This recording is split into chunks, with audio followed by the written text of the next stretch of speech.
Bonjour et bienvenue à cette conférence de presse. Hello and welcome to this press conference. I'm Elizabeth Thompson with CBC. With us today from the Transportation Safety Board of Canada, we have Kathy Fox, who is the TSB chair, Daryl Collins, who is the investigator in charge air, and Jean-Pierre Regnier, a senior investigator air, who will be speaking about their investigation and report into the 2021 fatal collision involving Great Slave helicopters. Ms. Fox? Thank you. Good morning, and thank you for joining us. We're here today to issue 4 recommendations to Transport Canada following the 2021 fatal crash of an Airbus AS350 helicopter operated by Great Slave Helicopters 2018 Limited, which occurred on Griffith Island, Nunavut. First, I'd like to offer our continued condolences to the families of those whose lives were lost that day. Every accident is a result of many factors, and they are often preventable, and this one was no exception. The safety deficiencies that we will highlight today are not new. Unfortunately, for more than 30 years, the TSB has been calling for the implementation of safety measures to mitigate the risks that persist in helicopter reduced visibility operations. But first, I'll turn things over to the investigator in charge, Daryl Collins, who will walk you through the events of that day, explaining how and why things unfolded the way they did. Thank you, Kathy. Late afternoon on April 25th, 2021, the helicopter departed from a remote camp on Russell Island to Resolute Bay, Nunavut, due to an approaching weather system forecasting blizzard conditions for the next several days. On board was a pilot, an aircraft maintenance engineer, and a biologist, who were returning from a 12-day polar bear research trip. The flight was being conducted under Visual Flight Rules, or VFR, which means that the pilot was required to maintain visual reference to the ground and navigate the helicopter using external references. As the helicopter approached the highest elevation on Griffith Island, the uniformly snow-covered terrain, combined with an overcast sky and snow squalls, likely created flat light and whiteout conditions, which resulted in an unexpected loss of visual references, also known as inadvertent instrument meteorological conditions, or inadvertent IMC. Then, while the pilot was attempting to visually maneuver the helicopter in response to the inadvertent IMC, an unintentional descent resulted in the helicopter colliding with terrain, killing all 3 on board. Currently, there is no regulatory requirement for commercial helicopter operators to ensure that pilots have the training and technology required to be able to recover from an inadvertent IMC.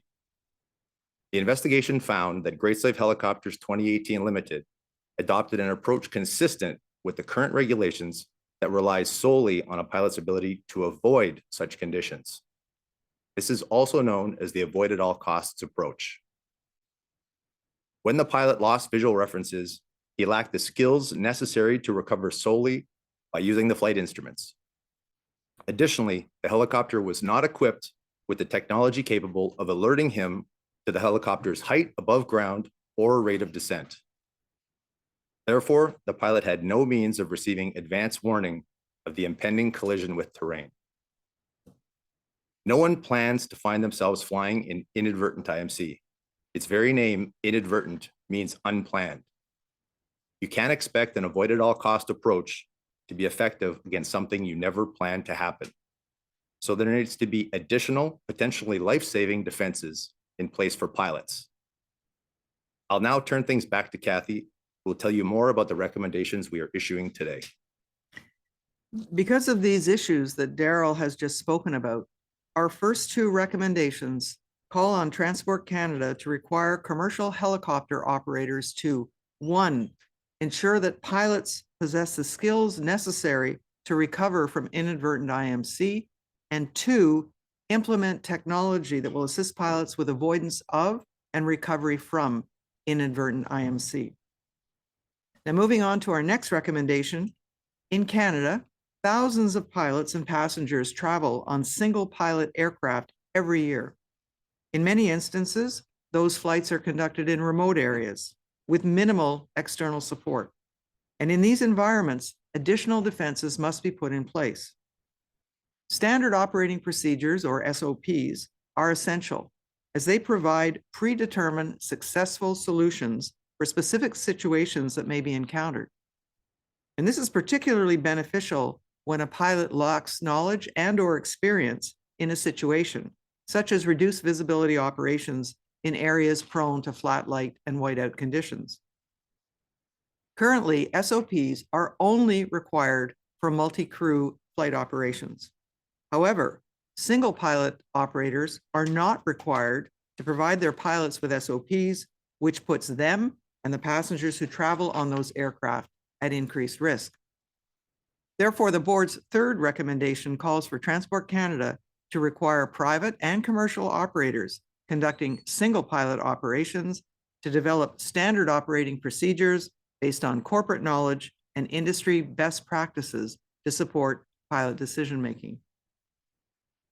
Our last recommendation focuses on the need to enhance regulatory requirements, specifically for helicopters conducting reduced visibility operations in uncontrolled airspace. In Canada, helicopter and airplane operators who meet certain requirements can be approved by Transport Canada to conduct visual flight rules or VFR operations in uncontrolled airspace at visibilities below those normally prescribed for VFR operations.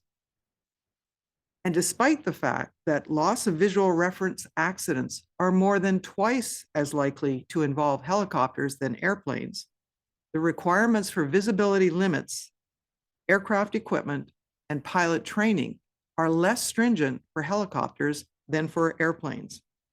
And these differences mean that helicopters may operate at half the visibility applicable to airplanes, but without the same level of defenses as airplane operations. Therefore, the board recommends that Transport Canada enhance the requirements for helicopter operators that conduct reduced visibility operations in uncontrolled airspace to ensure that pilots have an acceptable level of protection against inadvertent IMC. Now, the risks associated with the loss of visual references due to flat light and/or whiteout conditions are not new. The TSB has identified loss of spatial awareness in 13 investigations involving commercial helicopter flights conducted between 2010 and 2018. Furthermore, the TSB has issued 10 recommendations to Transport Canada aimed at preventing inadvertent IMC accidents. And while some operators have voluntarily implemented safety initiatives that go beyond the regulatory requirements, the cost of proactively implementing additional training and technology in a highly competitive industry deters many companies from doing so. Yet our investigations have shown that the avoid at all costs approach is not a realistic strategy, and more needs to be done. Enough lives have been lost. It's time for Transport Canada to take action. Thank you. On va faire en Okay. français. Okay. We now go to, you ready for questions now? Okay. No, we're going to do it in French. Okay. Just a that's- short, yes, sir. Bonjour à tous et merci de vous joindre à nous. Nous sommes ici aujourd'hui pour faire 4 recommandations à Transport Canada à la suite de l'écrasement mortel en 2021 d'un hélicoptère AS350 Airbus sur île Griffith au Nunavut. Tout d'abord, j'aimerais offrir à nouveau nos condoléances aux familles des personnes qui ont perdu la vie ce jour-là. Chaque accident est le produit de nombreux facteurs et peut souvent être évité. Celui-ci n'échappe pas à cette règle. Depuis plus de 30 ans, le BST demande à la mise en œuvre de mesures de sécurité pour atténuer les risques qui persistent dans les opérations d'hélicoptères par visibilité réduite. Mais pour commencer, je cède la parole à Jean-Pierre Régnier, enquêteur aéronautique. Merci, Cathy. En fin d'après-midi, le 25 avril 2021, l'hélicoptère exploité par Great Slave Helicopters 2018 Limited a décollé d'un camp éloigné sur l'île Russell à destination de Resolute Bay au Nunavut. À bord se trouvaient le pilote, un technicien d'entretien et un biologiste. Le vol était effectué selon les règles de vol à vue de jour, ce qui signifie que le pilote devait conserver des repères visuels au sol et être en mesure de piloter l'hélicoptère uniquement à l'aide de repères extérieurs. Alors que l'hélicoptère s'approchait de la plus haute élévation sur l'île Griffith, le relief uniformément enneigé et des bourrasques de neige ont probablement créé des conditions de lumière plate et de voile blanc. Ces conditions ont entraîné la perte inattendue de repères visuels, aussi appelés vol par inadvertance dans des conditions météorologiques de vol aux instruments ou vol par inadvertance dans des IMC. Ensuite, alors que le pilote tentait probablement de manœuvrer l'hélicoptère dans des conditions IMC, une descente non intentionnelle a fait en sorte que l'hélicoptère a percuté le relief et les 3 personnes à bord sont décédées. Présentement, aucune exigence réglementaire n'oblige les exploitants d'hélicoptères commerciaux à s'assurer que leurs pilotes disposent de la formation et de la technologie nécessaires pour se sortir d'un vol par inadvertance dans des IMC. L'enquête a permis d'établir que l'exploitant avait adopté une approche conforme à la réglementation en vigueur, qui mise exclusivement sur la capacité d'un pilote à éviter ces conditions, aussi appelée l'approche éviter à tout prix. Lorsque le pilote a perdu ses repères visuels, il n'avait pas les compétences nécessaires pour se sortir de cette situation. De plus, l'hélicoptère n'était pas équipé d'une technologie capable de l'alerter de la collision imminente avec le relief. Aucun pilote planifie de voler par inadvertance dans des IMC. Le nom même donné à cette situation, vol par inadvertance, signifie qu'il s'agit d'une situation imprévue. On ne peut donc pas s'attendre à ce qu'une approche évitée à tout prix soit efficace contre une situation qui n'a jamais été planifiée. Il faut donc mettre en place des moyens de défense additionnels pour les pilotes. Je cède maintenant la parole à Cathy. En raison des enjeux que Jean-Pierre vient de soulever, nos 2 premières recommandations demandent à Transport Canada d'exiger que les exploitants d'hélicoptères commerciaux, 1, s'assurent que les pilotes possèdent les compétences nécessaires pour sortir d'un vol par inadvertance dans des IMC, et 2, mettent en œuvre une technologie qui aidera les pilotes à éviter et à sortir d'un vol par inadvertance dans des conditions IMC. Passons maintenant à la prochaine recommandation. Chaque année au Canada, des milliers de pilotes et de passagers se déplacent à bord d'aéronefs monopilotes. Et dans bien des cas, ces vols sont effectués dans des régions éloignées avec un soutien externe minimal. Dans ces environnements, des moyens de défense supplémentaires doivent être mis en place. Les procédures d'utilisation normalisées sont essentielles car elles fournissent des solutions efficaces face à des situations précises susceptibles d'être rencontrées. Actuellement, les exploitants qui effectuent des vols à un seul pilote ne sont pas tenus de fournir de telles procédures à leurs pilotes, ce qui accroît le risque pour tous ceux qui volent à bord de ces aéronefs.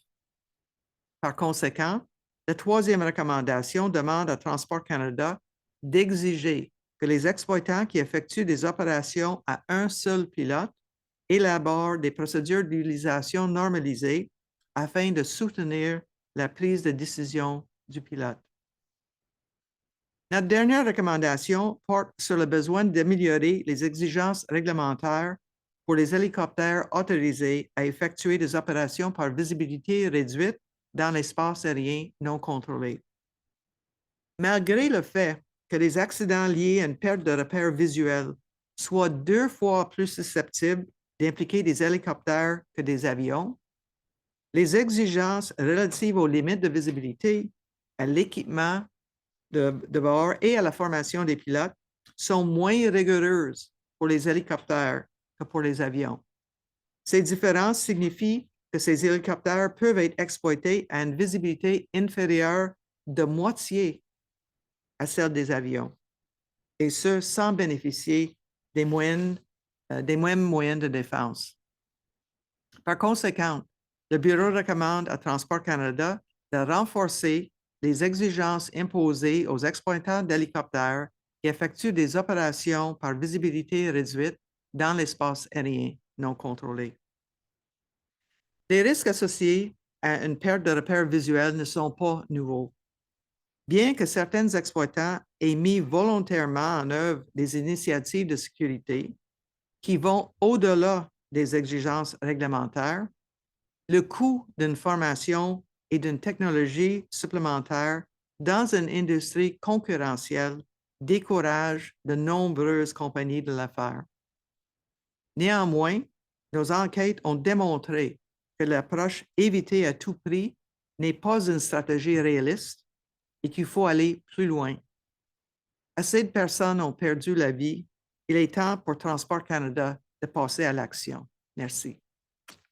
Ready for questions, I think. Thank you very much. Merci beaucoup. Now it's time for questions. We have a lot of people online who are watching the press conference. If you would like to ask a question, please raise your hand. S'il vous plaît, levez votre main si vous voulez poser une question.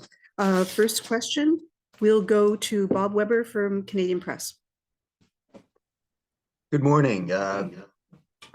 Two questions. First of all, can you be more specific about what skills and training the pilot lacked that might have prevented this?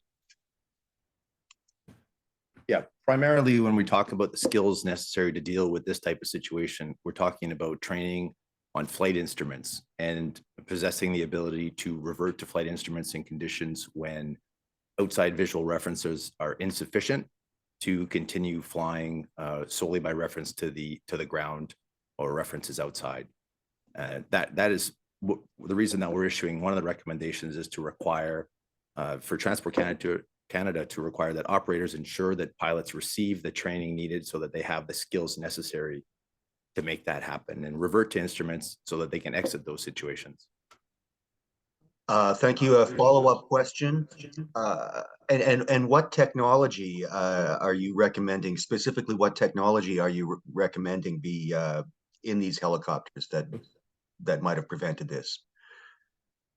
There are a number of different forms of technology that can be used to assist a pilot to avoid an inadvertent IMC situation or to assist in the recovery from. The TSB doesn't typically prescribe the types of countermeasures or defenses per se. That's something that's best left to the regulator to deal with through consultation with industry experts. However, there are a number of forms of technology that are highlighted in the report, such as radar altimeters, such as synthetic vision, and terrain awareness and warning systems as well, are all forms of technology that could assist a pilot in that type of environment. OK. Prochaine question, Félix Lebel, Radio-Canada. Bonjour, j'aimerais, si possible, que vous puissiez élaborer davantage sur votre troisième recommandation, essayer de mieux comprendre qu'est-ce que vous voulez dire par là. Bon, la troisième recommandation parle des procédures normalisées pour les exploitants qui utilisent qu'un seul pilote. Alors, quand il y a des situations avec des exploitants qui utilisent deux pilotes, ils sont obligés d'avoir des procédures normalisées pour leurs opérations. Mais ce n'est pas exigé quand il n'y a qu'un seul pilote. Alors, on trouve que même s'il y a juste un pilote, il peut bénéficier des procédures normalisées qui vont donner des solutions à l'avance de certaines situations que le pilote peut rencontrer en opération. Ça peut être des scénarios faits d'avance, par exemple, comment agir si la météo détériore, si l'avion est obligé de descendre pour des raisons de météo. Alors, c'est vraiment une question de préparer le pilote à l'avance, même s'il est seul, pour faire face à ces situations. Et je veux juste rajouter que ces procédures normalisées sont basées soit sur les connaissances acquises par l'exploitant ou les meilleures pratiques établies par l'industrie, par les associations de l'industrie. Félix, as-tu une suivi? Oui, en fait, je me demandais, dans le cas qui nous concerne aujourd'hui pour le vol du 25 avril, est-ce que ce qu'on comprend, c'est que les instruments qui permettaient de comprendre la hauteur avec le sol n'étaient pas présents dans l'appareil ou simplement que le pilote n'avait pas la formation requise pour les utiliser? Alors, il faut d'abord savoir que le pilote avait les licences et les qualifications nécessaires pour le vol. Et l'hélicoptère était équipé conforme à la réglementation et avait les instruments de base nécessaires. Qu'est-ce qu'on l'enquête a trouvé, c'est que face à des conditions météo qui ont été rencontrées, la lumière plate et les voiles blancs, les pilotes ont besoin de la formation pour faire la transition de vol à vue et à la transition aux instruments. Et souvent, cette formation-là n'est pas donnée aux pilotes qui sont d'habitude vol à vue. Les instruments qu'on cherche à pousser, c'est vraiment une technologie qui aide à apporter des précisions en termes d'altitude et apporter des capacités d'alerter les pilotes en cas de collision imminente. C'est pour ça qu'on a nos recommandations qui visent soit la formation et la technologie pour mieux aider les pilotes à s'en sortir des conditions IMC. Next question, Shane Mercer, Canadian Occupational, and the rest of it's cut off. So you have to identify yourself, Shane. Yeah, hi, Shane Mercer with Canadian Occupational Safety. Kathy, are you confident that Transport Canada will accept these recommendations? And what's at stake here if they weren't to accept them? Well, we've been calling on these measures now for 30 years. And while Transport Canada and the industry have taken some actions to address some of our earlier recommendations, the approach adopted is one of avoid at all costs these types of instrument meteorological conditions. But what our investigations have shown over the years is that it's not working. It's not sufficient. They need to do more.